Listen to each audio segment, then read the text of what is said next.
Hi viewers, ఈరోజు మనం చర్చించే అంశం ఏమిటంటే రాబోయే రోజుల్లో తెలంగాణ రాష్ట్రంలో స్థానిక సంస్థల ఎన్నికలు జరగబోతున్నాయి. తెలంగాణ రాష్ట్ర ప్రజలంతా కూడా ఆ స్థానిక సంస్థల ఎన్నికల కోసం అయితే ఎదురు చూస్తున్నారు. మరి తెలంగాణ రాష్ట్రంలో స్థానిక సంస్థల ఎన్నికలు ఏ విధంగా ఉండబోతున్నాయి అనే అంశం గురించి ఇప్పుడు చర్చించుకుంటున్నాం.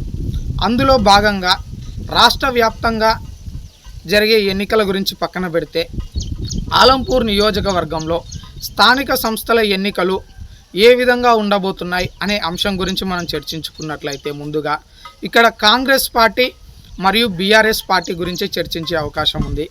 ఎందుకంటే కాంగ్రెస్ పార్టీ అధికారంలో ఉంది. స్థానిక సంస్థల ఎన్నికల్లో తన క్యాడర్ను గెలిపించుకోవడానికి ఏఐసిసి కార్యదర్శి మాజీ ఎమ్మెల్యే నల్గొండ ఇన్ఛార్జ్ అయినటువంటి సంపత్ కుమార్ ఎంతో ఆసక్తిగా ఉన్నారని అయితే తెలుస్తుంది.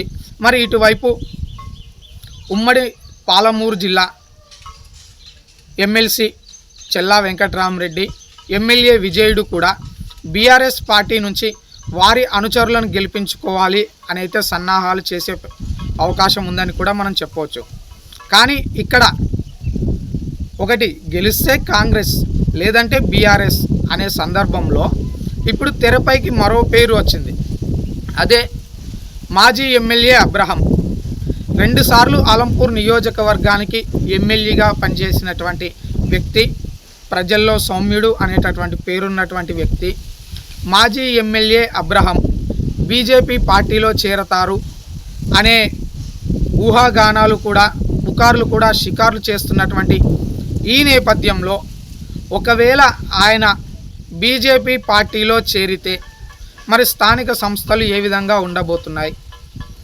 ఒకవైపు బీజేపీ క్యాడర్, మరొక వైపు మాజీ ఎమ్మెల్యే అబ్రహం క్యాడర్, వీళ్ళంతా కలిసి బీజేపీ పార్టీకి స్థానిక సంస్థల ఎన్నికల్లో ఓట్లు వేసే అవకాశం ఉందా?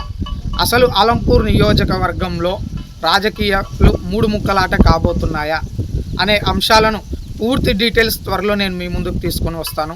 అప్పటి వరకు చూస్తూనే ఉండండి మీ క్యూ మీడియా తెలుగు.